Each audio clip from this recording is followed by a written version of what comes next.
Good morning, everyone. I'm Michael Romine, and this is the Houston Grass Podcast.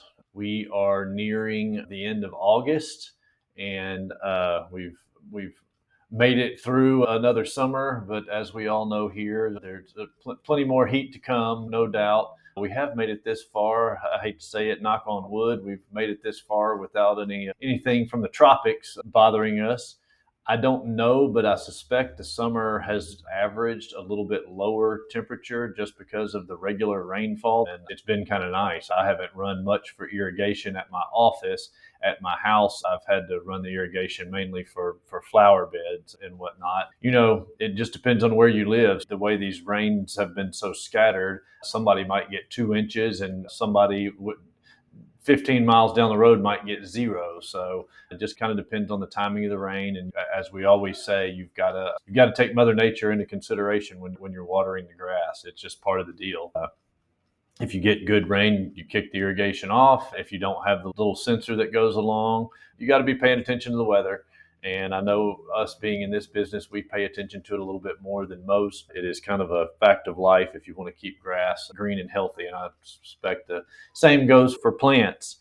So we're going to talk about here today. Here is kind of our usual what we're seeing, what customers are calling and asking us about right now, what problems they're having, and what we can be doing about those issues is where we'll start. And then, of course, we'll kind of talk about what's coming next. Fall's just around the corner here, and we'll be talking about brown patch and fungus here before we know it. So time flies.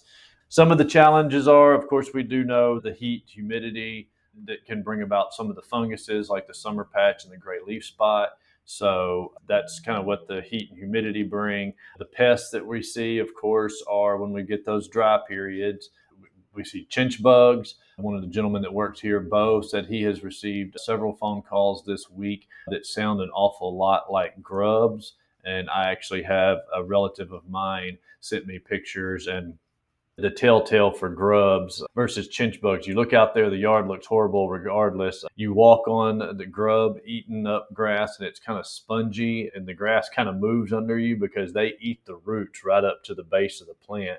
And once grubs have done their damage, you can kind of take the grass and just flip it up like a roll of a rug because they'll eat it all flat on the bottom. And so that's how you can tell. And of course, our chinch bug tests and stuff that we talk about, getting down on your hands and knees and looking for the little bugs, or sticking a can of some sort in the ground, open on both sides and filling it up with soapy water, and they'll float up to the top too. So that's how you can kind of confirm. But those are the issues that we're seeing right now. Gray leaf spot is always a fact of life here in the summer. Summer patch as well. Summer patch is the same family of fungus as brown patch that we see in the fall and in the spring, but it doesn't have the circular patterns like those others do. So it's not as defined, but it is a fact of life here when we do have the heat and humidity and rain. Excessive moisture does bring that about. So those are things to be looking for when you do have those areas, especially in shadier areas. You want to back off the water because, again, excessive moisture, if you can control it, obviously, if it's raining every day, you can't control that. But if you can back off some of the irrigation, that helps. You want to dry it out. Fungus likes moisture. And if you can dry that out, it helps a lot. Also, a fungicide application, Heritage G. We haven't found anything that is better than that for all of those things that we just mentioned, whether it be gray leaf spot, summer patch, brown patch. Heritage G that we sell by the 30-pound bag seems to kind of cure all those things with a couple of treatments. It's expensive, as most fungicides are, but we do sell it by the 30-pound bag, and I think it's $110 per bag is what it is. So that treats a lot of square footage, though. I think preventatively, meaning you don't have the disease yet, you're just trying to prevent it from showing up, especially brown patch. When you really know that one's coming, I think a bag will treat 15,000 square feet, and a curative rate, like if you already have it, it'll treat 7,500 square feet. So still it'll treat a pretty good chunk for that $110 there. So pests that we're seeing, of course, are the usual suspects this time of year. You've got to be on the lookout for chinch bugs and sod webworms, Army worms I hear about occasionally. I don't hear many people, homeowners, calling and talking about army worms. But chinch bugs inside webworms are a fact of life. Chinch bugs specifically, they're looking for that drought stressed grass. So when you're not watering enough and not getting enough rainfall, which is just bound to happen some part of the summer here, it's going to get hot and dry. Those chinch bugs look for that drought stressed grass, and they'll move into that grass. They stay away from the well taken care of, the neighbor's yard that's been watering and got lush green grass. They'll stay out of that, and they go to those weak spots. And for whatever reason, that's where they do their damage, and they do it quickly. So if you can identify those spots, like I said, with either the getting on your hands and knees and kind of digging down in that grass and looking for those little bugs. Adult ones, the way you can tell them from just like a gnat crawling through your grass down there, first you're going to notice the numbers. If you've got an issue, there's going to be a lot of them. But as they fold their wings across their back, the tips of their wings are white, so they make like a white X across their back when they fold their wings across, and that's a telltale sign that you've got them. Also, soapy water can bring them up. That works as well. If it is not chinch bugs, it could be some of these other things that we mentioned, or it might just be drought stress, and turning on the water might cure it. If you do have chinch bugs, detecting them early is the key.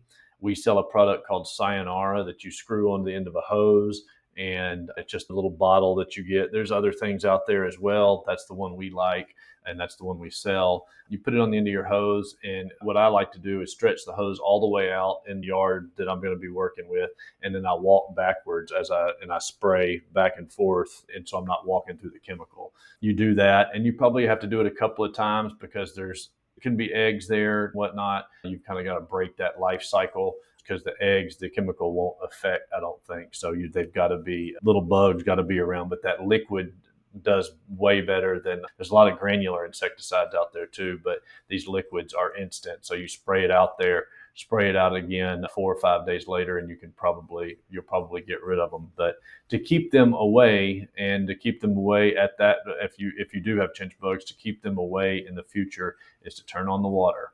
You probably are going to have to replace that area with the grass, because what's going to happen is just Bermuda grass and other weeds are going to come up in those areas because it does kill it.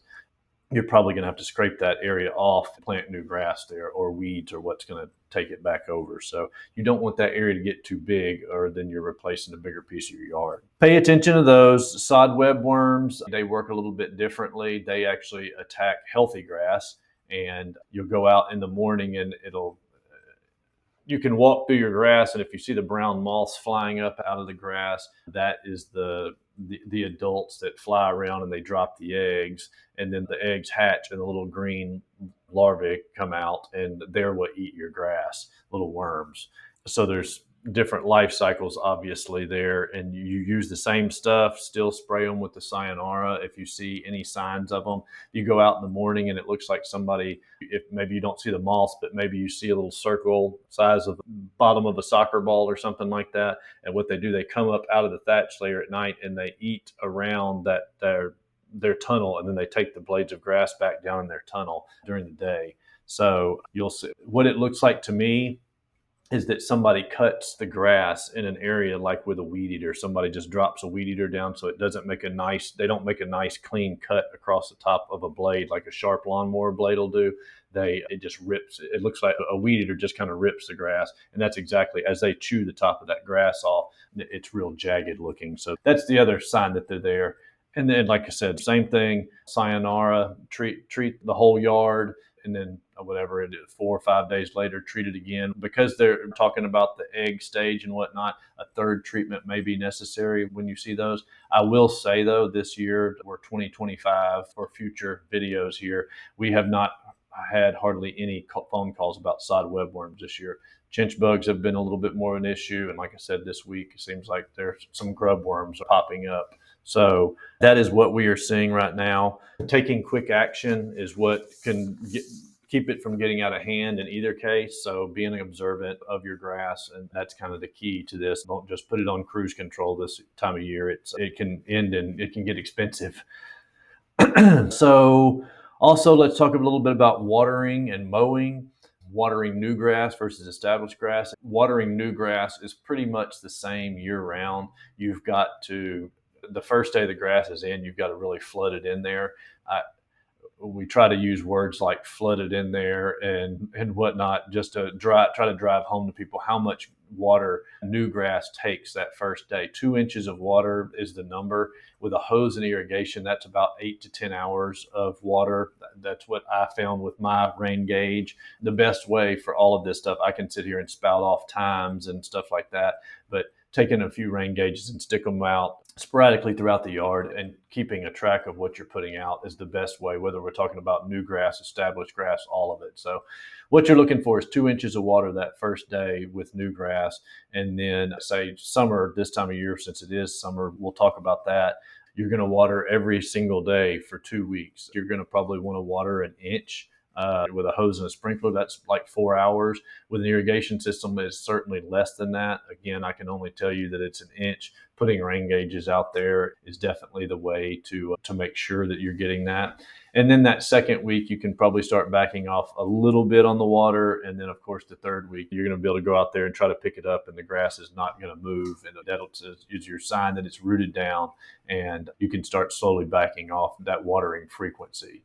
As far as established grass goes, you're wanting to put out 1 inch of water per week, whether it's falling out of the sky or coming out of your hose.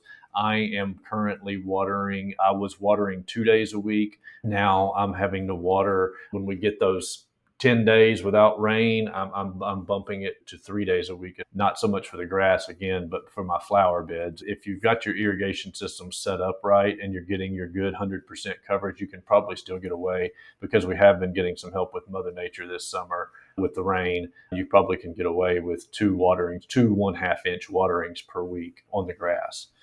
So you also, as far as mowing goes, again, we always stress sharp blades, whether you have a crew doing it or whether you're doing it. If you go out there after you've mowed or after they've mowed, if you see the tops, if it's not a clean cut across the blade of grass and you can see kind of jagged edges across the top, that is a sign that it is dull blades cutting the grass, and that opens the grass up, makes it more susceptible to disease and problems. And it also, a couple of days later, you look out across there and you can see those brown tips. If you've got a good clean cut, you don't see near as much of that. So keeping your blade sharp is important.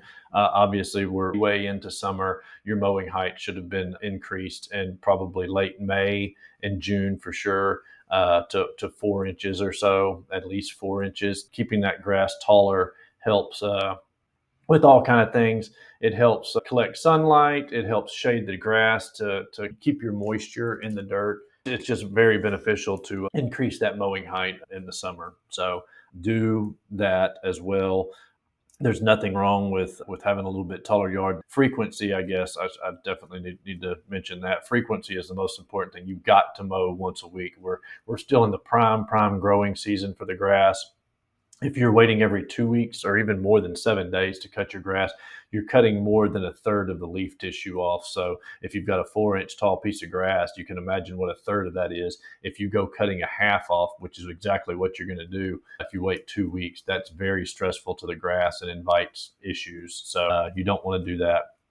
Ideally, the day after you mow, you would like to, the morning after you mow, have your irrigation system set up to where you're watering that next day, or you're dragging the hose and sprinkler out that next day, especially when it's really hot and dry. It really helps that grass not be as stressed, because the mowing it, no matter how you do it, is stressful for it. You follow that up with a good watering, and that really helps the grass. So keep that in mind as well.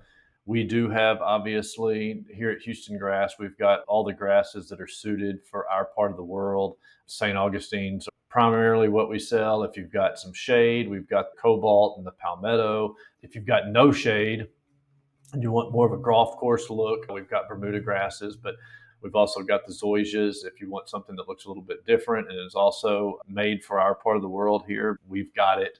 And we're starting to get to the time of the year people are asking, they they think we go on break because it's not the prime time of year to sell grass. We sell grass 12 months out of the year. This is all we do. This is what pays for all of me and everyone else that works here. This is what pays our bills. We are here 12 months out of the year, and we sell grass 12 months out of the year.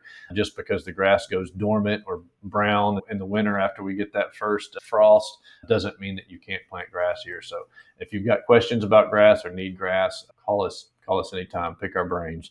What we've got coming up next is will be late September is when we'll do our next video. We'll be talking about the fall special fertilizer. That'll be prime time for when you need to be putting out the fall special fertilizer, which is the brown nitrophos bag. You'll want to get that out.